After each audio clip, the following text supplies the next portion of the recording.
একাদশ শ্রেণীর ছাত্ররা, আজকে আমরা ভেক্টর যে অধ্যায় আছে এই অধ্যায়ের শেষ অংশটা আলোচনা করব।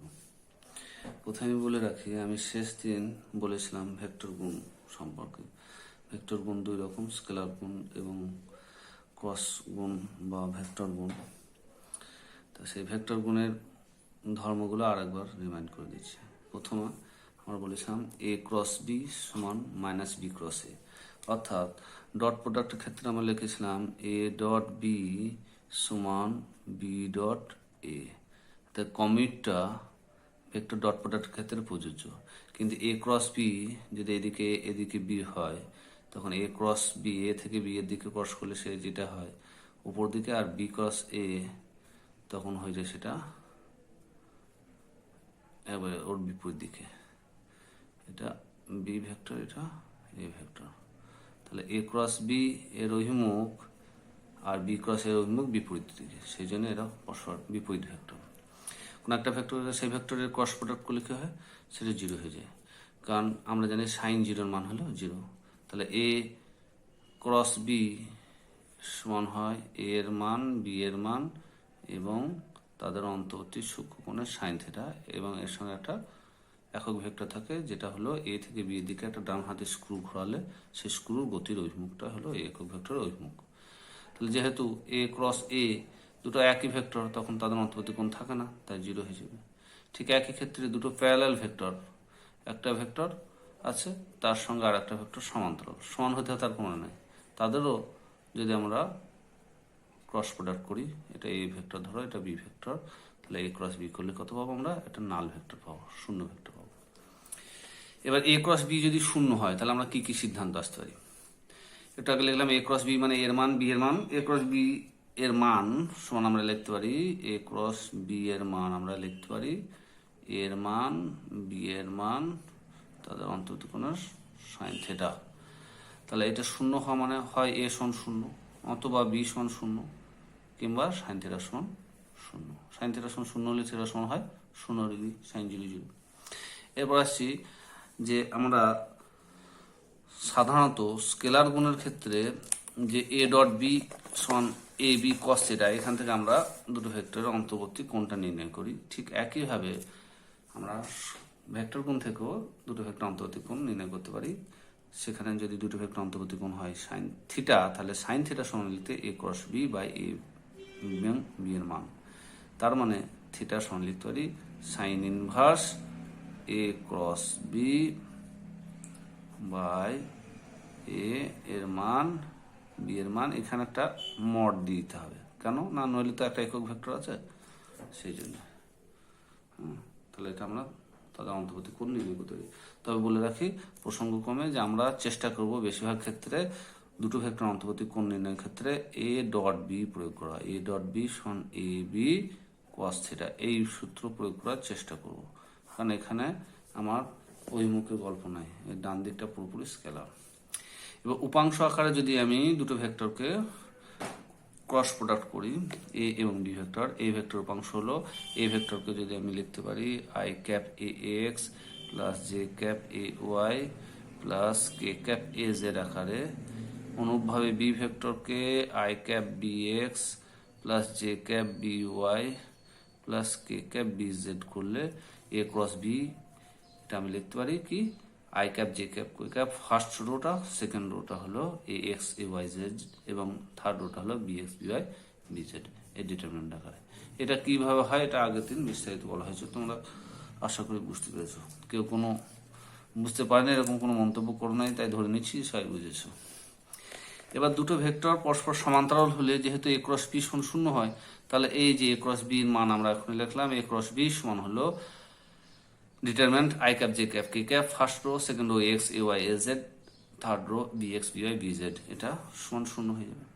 এটা এক্সপ্যানশন করবো আমরা, I cap into A Y B Z minus A Z B Y plus, যদি দিই তাহলে প্লাস জে ক্যাপ দিলে তখন আমাকে A Z D X minus A X B Z plus K cap করলে এ এক্স বি ওয়াই মাইনাস এ Y B x.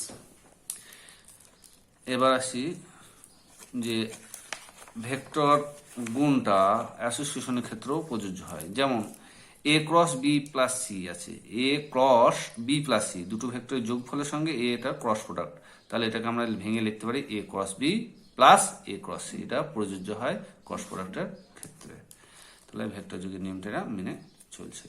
এবার vector triple product. Vector triple product কাকে বলা হয়? যখন তিনটি ভেক্টরের ডট এবং ক্রস প্রোডাক্ট দ্বারা তারা সম্মিলিত হয়, অর্থাৎ A dot B cross C. A dot B cross C এই আমরা মনে রাখবো, পরে শিখবো যে ডট আর ক্রস পরস্পর এক্সচেঞ্জ করলে একই থাকে। মানে A dot B cross C, এই ডটের জায়গায় আমি যদি ক্রস দিই আর ক্রসের জায়গায় ডট দিই একই হবে, অর্থাৎ A dot B cross C সমান A cross B dot C. A cross B dot C সমানে লেখা যায় B dot C cross A. একে বলা হয় ভেক্টর ট্রিপল প্রোডাক্ট। এর মানটা হয়, যেহেতু এটা একটা ডট প্রোডাক্ট আছে, প্রথমে এই দুটো ক্রস প্রোডাক্ট করলে একটা ভেক্টর পাবো, আর তার সঙ্গে আর একটা ভেক্টরের ডট প্রোডাক্ট, তার ডান দিকটা কি পাবো? পুরোপুরি স্কেলার রাশি পাবো। সেই জন্য এখানে কোনো আই ক্যাপ জে ক্যাপ কে ক্যাপের গল্প নাই। তাহলে এর মানটা এইভাবে ডিটারমিনেন্ট আকারে লেখা যায়, ফার্স্ট রোতে A X A Y A Z, second রোতে B X B Y B Z, থার্ডে C X C Y C Z. আমরা ডিটারমিনেন্টের নিয়মগুলো শিখবো যখন, তখন দেখবো যে পরস্পর রো এবং কলাম আমরা চেঞ্জ করলো তাদের কি পরিবর্তন হয়। সেখান থেকে আমরা দেখাতে পারি যে A dot B cross C সমান B dot C cross A সমান C dot A cross B. আসলে এটা এ বি সি বাহু বিশিষ্ট কোনো একটা প্যারালেলোপিপেড যদি থাকে, তাহলে তার ভলিউমকে নির্দেশ করে। প্যারালেলোপিপেড যদি থাকে আমার কাছে, যার বাহুগুলো হলো যথাক্রমে এ, ধর এটা একটা এ বাহু, এটা বি বাহু, এটা সি বাহু, তাহলে এর আয়তন কত হয়? A dot B cross C, এটাকে নির্দেশ করে। এবার আমি ফিরে আসছি আজকের টপিক আপেক্ষিক গতিবেগে। আমরা আপেক্ষিক গতিবেগের কথা ছোটবেলা থেকেই দেখে আসছি, কারণ আমরা জানি যে আমাদের সূর্য পূব দিকে ওঠে আর পশ্চিম দিকে অস্ত যায়। আর আমরা ভূগোল বইয়ে কি পড়েছি? যে সূর্য আমাদের পৃথিবী কি করে? পশ্চিম থেকে পূর্বের দিকে ঘুরতে থাকে, তাই তো? নিজের অক্ষের চারিদিকে পশ্চিম থেকে পূর্ব দিকে পৃথিবী ঘুরছে, আইনি গতি। আর আমরা দেখছি কি সকালবেলায় সূর্য উঠল পূব দিকে আর সূর্য অস্ত গেল পশ্চিম দিকে, তাহলে আমরা যা দেখছি সেটা কি ঠিক? না, সেটা আসলে আপেক্ষিক। সেই জন্য আমরা উল্টোটা দেখি, পৃথিবী ঘুরছে পশ্চিম থেকে পূবে, আর আমরা দেখছি সকালবেলায় সূর্য উঠলো আবার সন্ধ্যাবেলায় সূর্য ডুবলো পশ্চিম দিকে। ঠিক সেরকম ধরো আমরা দুই বন্ধু যদি তোমরা যাচ্ছে ধরো সাইকেল চালিয়ে পাশাপাশি একই বেগে যদি একসাথে যাও, তখন তোমার পরস্পর পরস্পর কি দেখবে? স্থির আছে দেখবে। কিন্তু রাস্তার ধারে দাঁড়িয়ে থাকা দর্শক কি দেখবে? তোমরা চলছো। তাহলে আপেক্ষিকভাবে তোমাদের বেগ দুজনের কাছে দুরকম দেখো। একজন যে রাস্তার ধারে দাঁড়িয়েছে তার কাছে একরকম, আর তোমরা একে অপরকে কি দেখছো? স্থির দেখছো, তোমাদের কাছে আর একরকম। এবার আমরা আসছি আপেক্ষিক গতিবেগ কিভাবে নির্ণয় করব। যদি ধরো আমি বলে রাখি আরেকবার সংজ্ঞাটা, দুটি সচল বস্তুর ভিতর অথবা একটি সচল ও একটি স্থির বস্তুর ভিতর একের সাপেক্ষে অপরের গতিকে আপেক্ষিক গতি বলে। একজনের সাপেক্ষে অপরের গতিকে কি বলবো? আপেক্ষিক গতি বলবো। ধরো কি করে আমরা আপেক্ষিক গতি নির্ণয় করব? আমার দুটি বস্তু, এ বস্তুর বেগ ধরো ভি এ আর বি বস্তুর বেগ হলো ভি বি। এ বস্তু চললো ভি এ বেগে, বি বস্তু চললো ভি বেগে।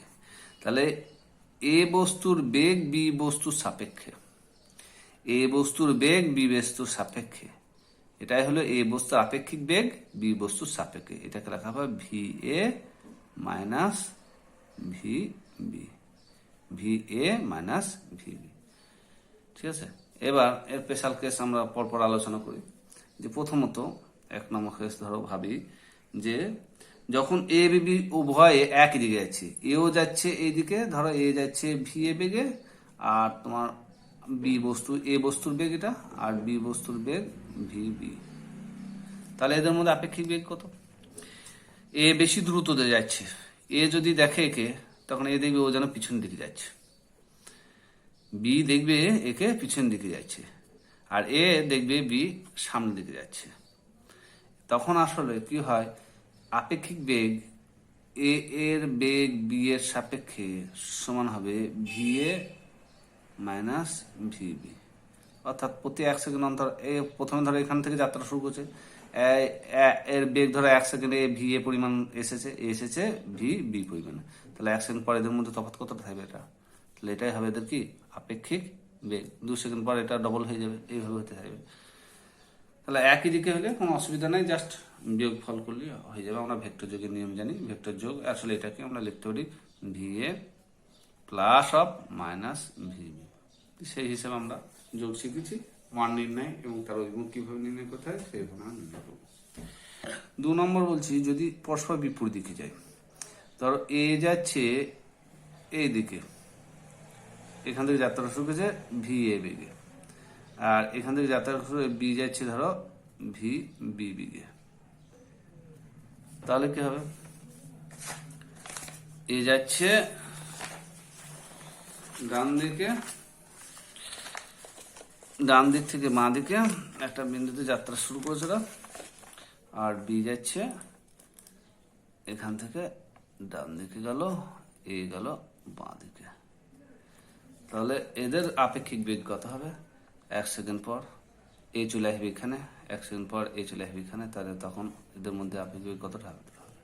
সেক্ষেত্রে আমরা দেখতে পাচ্ছি যোগফল হয়েছে VA বি সমান হচ্ছে VA মাইনাস VB। তো কিন্তু VBটা আমি VAটাকে যদি পজিটিভ ধরি, তাহলে VBটা সেই মুহূর্তে কত? প্রাথমিক অবস্থাতে VAটাকে, এটাকে যদি পজিটিভ ধরি, এটাকে অবশ্যই কি ধরতে হবে? নেগেটিভ ধরতে হবে। কারণ এই অক্ষরটাকে যদি পজিটিভ ধরি, তাহলে এটা তার বিপরীত দিকে আছে, সেই জন্য এটা আসলে VA যেহেতু পজিটিভ, তাহলে মাইনাস অফ মাইনাস VB, তাহলে সমান হবে VA প্লাস VB। কেন হলো না? এটা তো ফর্মুলা VA মাইনাস VB। এবার VB বেগটা হবে মাইনাস VB, বি এর বেগটা, বি এর বেগ যেহেতু এ এর বেগ আমি ধরেছি VA, এ এর বেগটা যদি পজিটিভ ধরি, বি এর বেগটা হবে কি? নেগেটিভ। কেন? এ এর বেগটা বাঁ দিকে আসছে, বি এর বেগটা ডান দিকে যাচ্ছে, তাহলে প্রথমেই যদি আমি একে পজিটিভ ধরি, এটাকে কি ধরতে হবে? নেগেটিভ ধরতে হবে। তাহলে আমরা আপেক্ষিক বেগ, আর আমরা যদি বলি না আমি বি এর আপেক্ষিক বেগ বার করবো, VBA বার করবো, তাহলে কি করবো?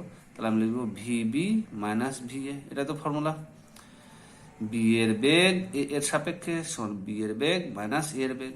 আর এখন যদি আমি VBটাকে পজিটিভ ধরি, তখন VAটাকে কি ধরবো? নেগেটিভ ধরবো। তাহলে বি এর বেগ যদি আমি ধরি VB, তাহলে এ এর বেগ কি লিখবো? মাইনাস VA, তাই তো প্রাথমিক অবস্থায়। কারণ BB এটাকে যদি পজিটিভ ধরি, এটা তার বিপরীত দিকে, সেই জন্য তখন VBA হবে VB মাইনাস অফ এর বেগ, এর বেগ কত আসলে? মাইনাস VA, তাহলে কত হবে? VB plus VA। আর আমরা এটা ভেক্টর যোগের নিয়ম অনুযায়ী এর মান এবং নির্ণয় করতে শিখেছি, সেইভাবে নির্ণয় করব। এবার 3 নম্বর ক্ষেত্র আসছে, যেখানে একই বিন্দু থেকে দুজনে যাত্রা করে দুটো ভিন্ন দিকে যাচ্ছে।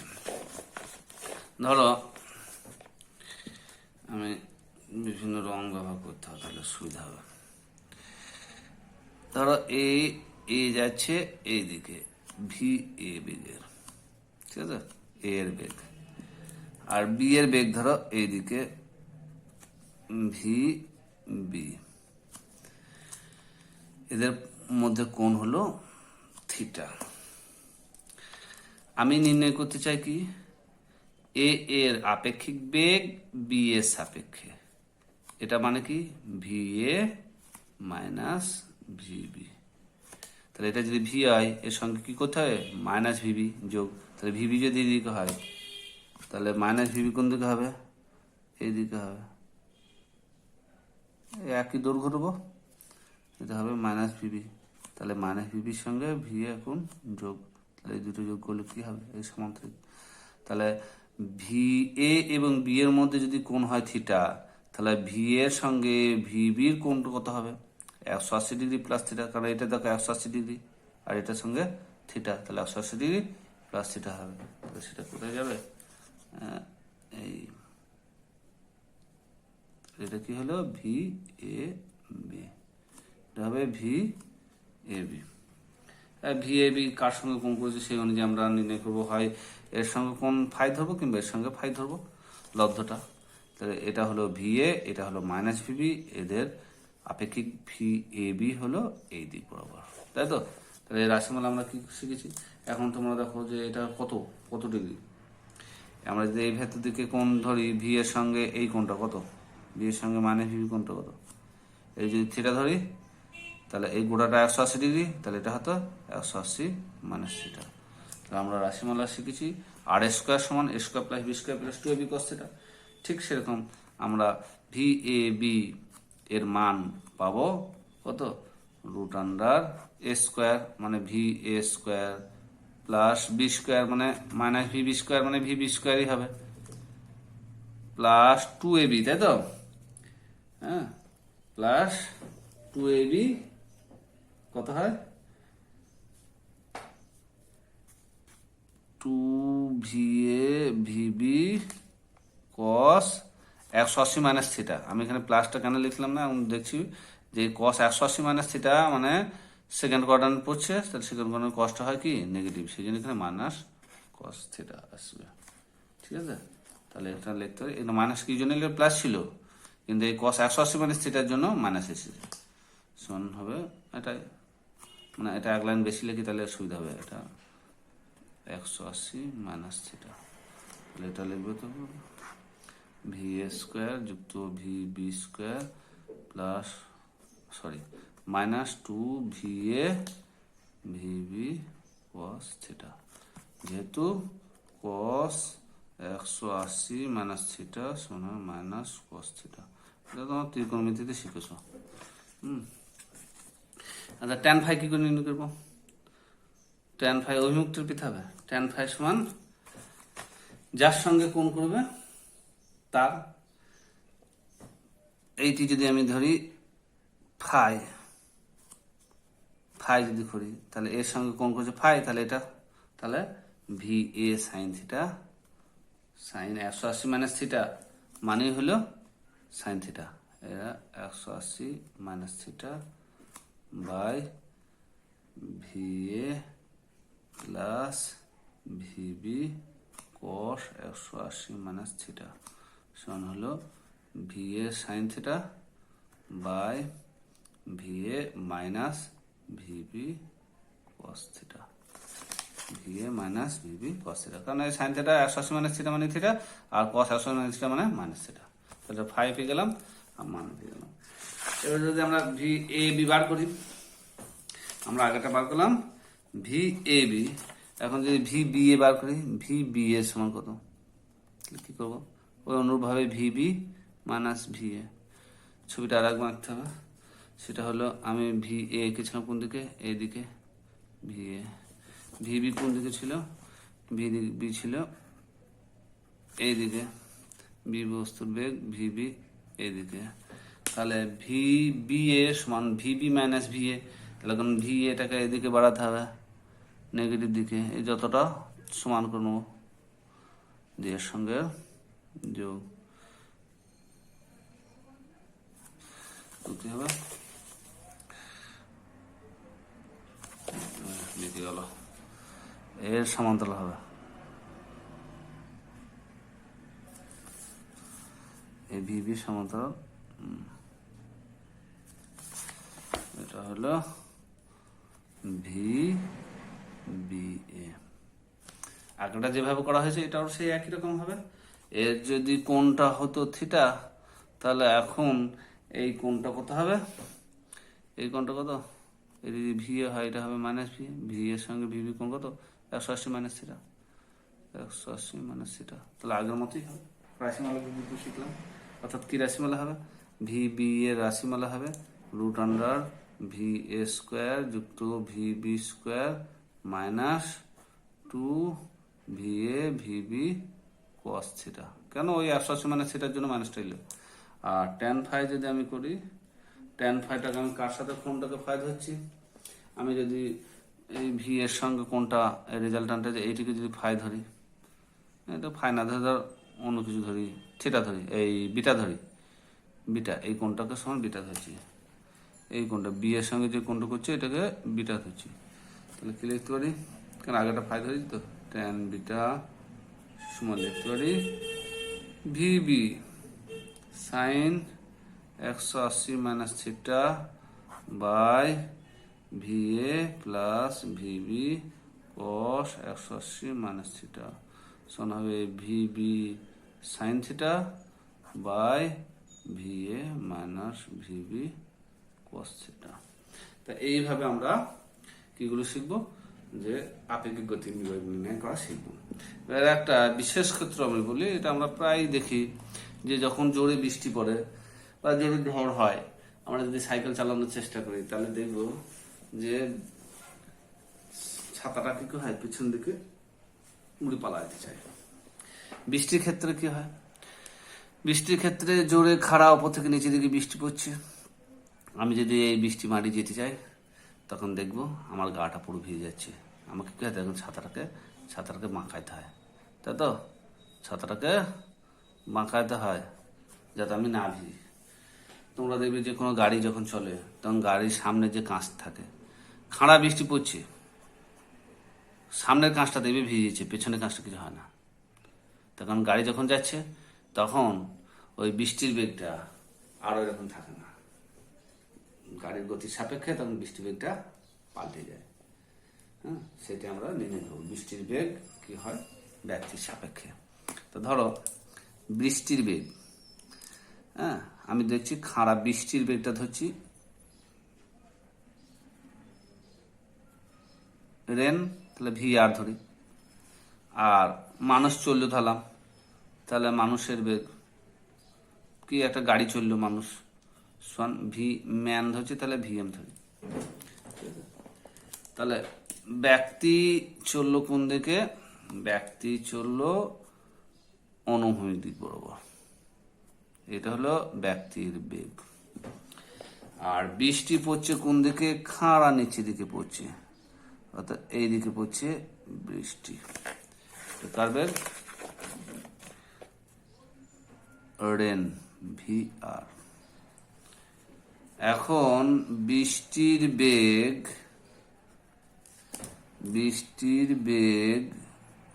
ব্যক্তির সাপেক্ষে কত, ভি আর মাইনাস ভি এম। বৃষ্টির বেগ ব্যক্তির সাপেক্ষে ভি আর এম সমান ভি আর মাইনাস ভি এম।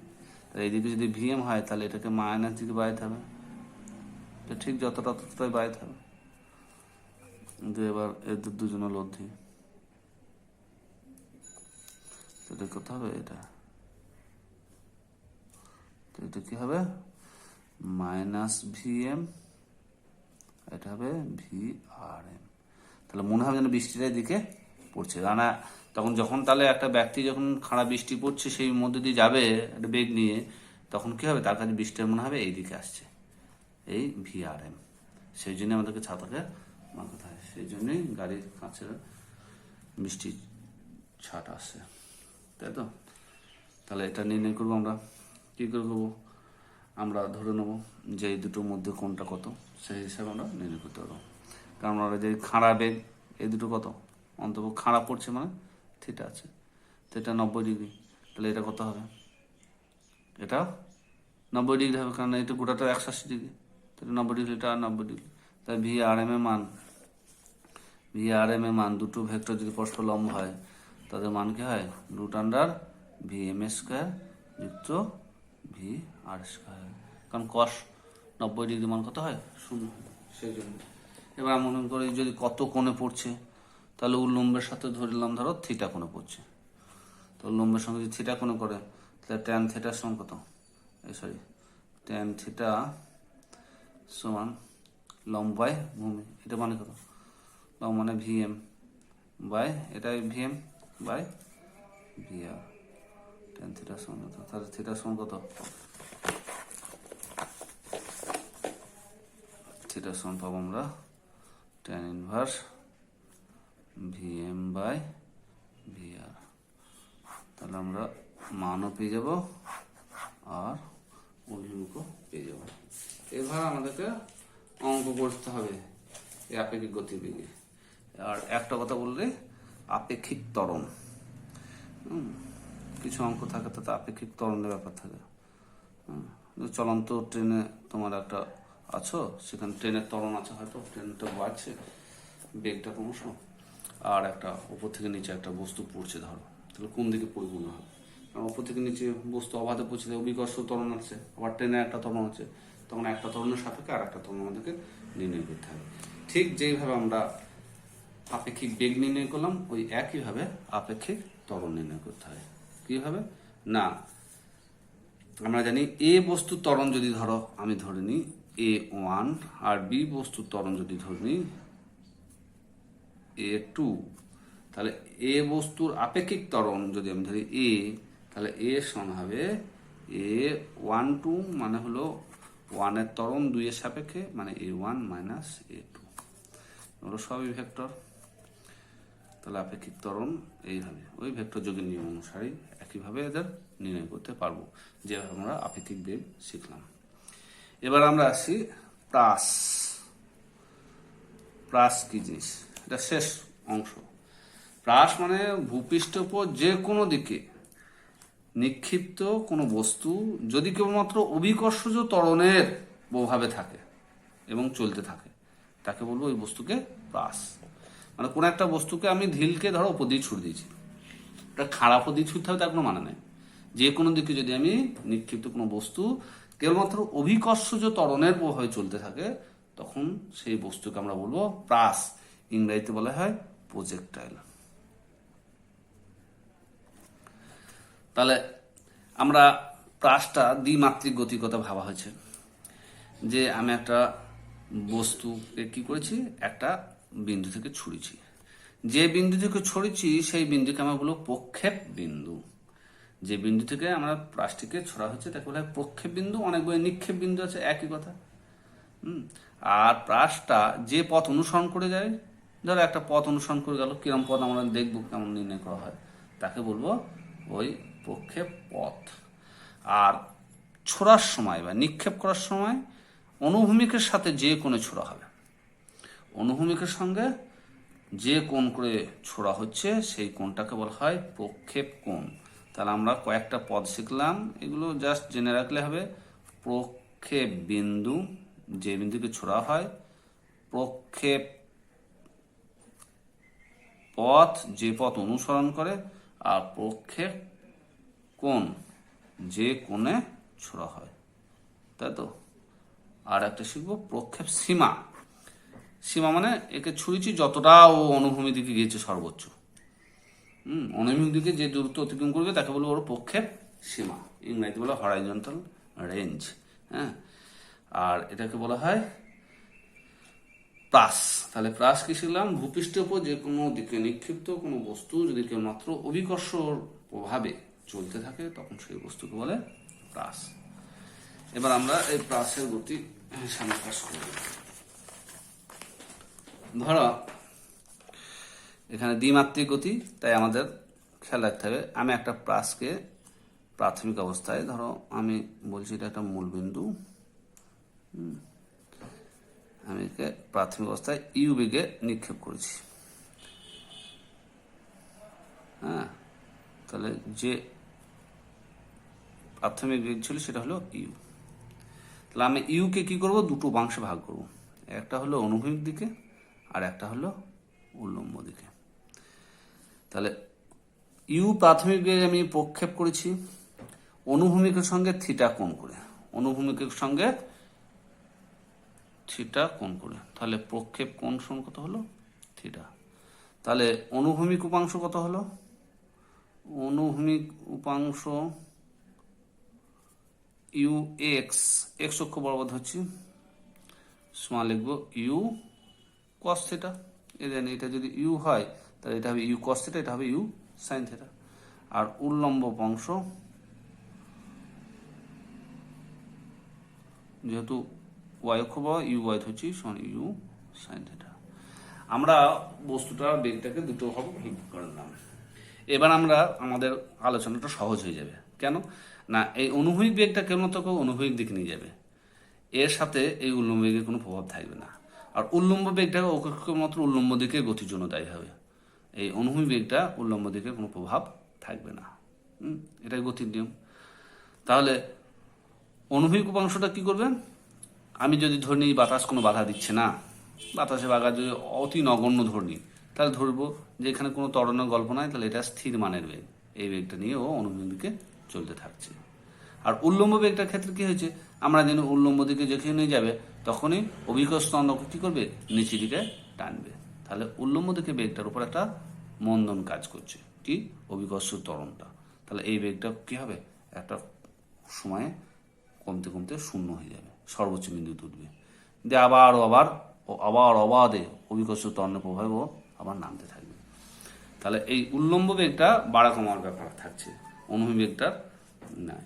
তাহলে এরা কেমন করে যাবে, সেই পথটা কেমন, সেইটা আমি যদি নির্ণয় করতে চাই, তাহলে আমি ধরে নিলাম এই গতিপথের টি সময় পরে কোন একটা বিন্দু পিতে এলো।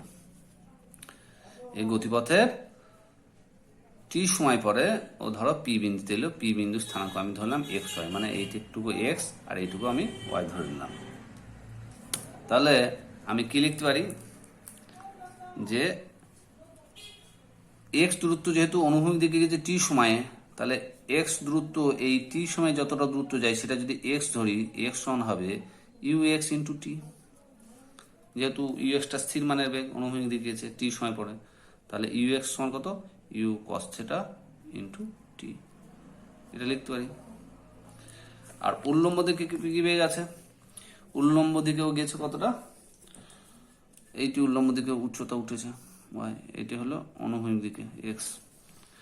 উল্লম্ব দিকে বেগের ক্ষেত্রে ওর একটা অভিকর্ষ ত্বরণ আছে, তাই আমরা জানি এইচ সমান U T plus half G T square formula প্রয়োগ করবো। তাহলে ও যদি ওয়াই উচ্চতা ওঠে, তাহলে ওয়াই সমান U Y T plus half G T square, এই সূত্র মানে আমরা জানি এইচ সমান U T plus half G T square, এই সূত্রটা থেকে আমরা প্রয়োগ করছি। তাহলে ইউ ওয়াই সমান কত, U sine theta, U sine theta into T plus half G T square. এবার 1 নম্বর থেকে আমরা এই টি সমান বসিনি, টি সমান কি লিখতে পারি, X by U cos theta, 2 number ধরি।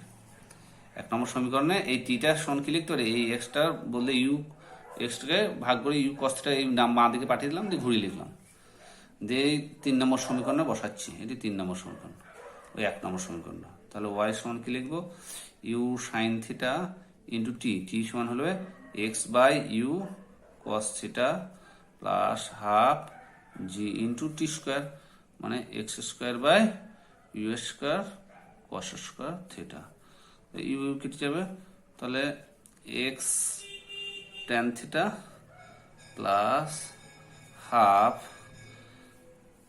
এখানে জি থাকলো উপরে আর নিচে U square cos square theta থাকলো ইন্টু একটা এক্স স্কোয়ার টার্ম থাকলো। তাহলে ওয়াই সমান দেখো এরকম আকার আছে, মানে A X plus B X square এরকম। তো এই যদি সমীকরণ থাকে ওয়াই সমান A X plus B X square আকারে যদি থাকে, তাই এই সমীকরণটা আমরা অঙ্কে শিখব, যখন আমরা কোঅর্ডিনেট জিওমেট্রি শিখবো সেখানে আমরা শিখব যে এই সমীকরণটা আসলে একটা অধিবৃত্তের সমীকরণ। আমরা জানবো ওয়াই সমান A X plus B X square একটি কৃষি সমীকরণ, অধিবৃত্তের সমীকরণ, যেখানে এ বি ধ্রুবক। এখানে এ সমান আমি লিখতে পারি ট্যান থিটা, আর বি সমান লিখতে পারি G by 2 A square cos square theta. তো এটা একটা অধিবৃত্তের সমীকরণ, তার মানে পথটা হবে একটা অধিবৃত্তাকার, পথটা হবে কি অধিবৃত্তাকার। এবার আমরা বিভিন্ন পরীক্ষাতে অনেক সময় বিভিন্ন পদের রাশিমালা প্রতিষ্ঠা করতে দেয়। যদি প্রশ্ন দিত যে একটা পাশের গতিপথের সঞ্চয়পথটা দেখাও, তাহলে এটা হয়ে যেত, সঞ্চয়পথ কেমন হয়, একটা অধিবৃত্তাকার, তাহলে এটা কিছু সমীকরণ, একটা অধিবৃত্তের সমীকরণ, তাই এর পথটা হলো অধিবৃত্তাকার। হ্যাঁ, এর পথটা হবে কি অধিবৃত্তাকার। এবার আমরা বিভিন্ন রাশিমালা প্রতিষ্ঠা করব। প্রথমে ধরো আমরা শিখছি যে এ কতটা সময় লেগেছে সর্বোচ্চ উচ্চতা আরোহণ করতে। ছবিটা আঁকলে আর একবার ক্লিয়ার হবে যে এই ইউ যাচ্ছে, আমি শিখলাম যে এর গতিপথটা হবে একটা অধিবৃত্তাকার। প্রথমে এই প্রাথমিক দিকে আমি ছড়িয়েছিলাম স্পর্শক নিচে, তাই সর্বোচ্চ উচ্চতা আমি ধরলাম, সর্বোচ্চ উচ্চতা উঠতেও সময় লাগলো t1। তাহলে সর্বোচ্চ উচ্চতায় উল্লম্ব বেগটা কত হয়ে যায়, 0 হয়ে যায়। তাহলে আমরা ভি সমান ইউ মাইনাস জিটি এই সূত্র প্রয়োগ করবো, সর্বোচ্চ উচ্চতায় উল্লম্ব বেগ 0। তাহলে 0 সমান আমি লিখব ইউ সাইন থিটা মাইনাস যেহেতু ইউ ওয়াই উল্লম্ব বেগটা মাইনাস জি ইন্টু টি ওয়ান, তাহলে এখানে জি টি ওয়ান সমান ইউ সাইন থিটা, মানে টি ওয়ান সমান কত পাবো ইউ সাইন থিটা বাই জি। আবার আমরা এটাও দেখবো উঠতে যদি টি ওয়ান সময় লাগে, এই সর্বোচ্চ উচ্চ থেকে আবার সেই অনুভূমিক উচ্চতে নামতে ঠিক একই সময় লাগবে। এটা আবার অন্যভাবে দেখানো যায় কিভাবে, না এ তো সর্বাধিক উচ্চতে উঠলো, আমরা একটু পরে দেখছি, আগে বললি এটা উত্থিতিকালের রাশিমালা।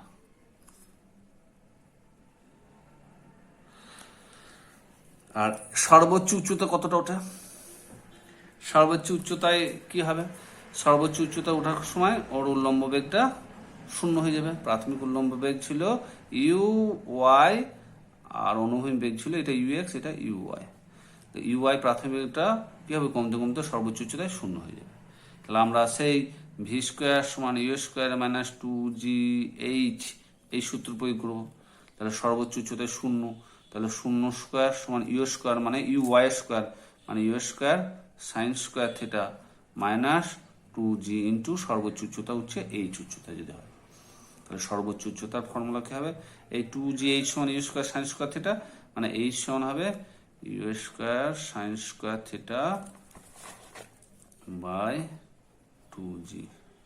এটা হবে সর্বোচ্চ উচ্চতা সমীকরণ, যেটা হলো সর্বোচ্চ উচ্চতা, তাই তো সর্বোচ্চ উচ্চতা হলো এইচ, আর উত্থিতিকাল হলো ছোট হাতের টি ওয়ান।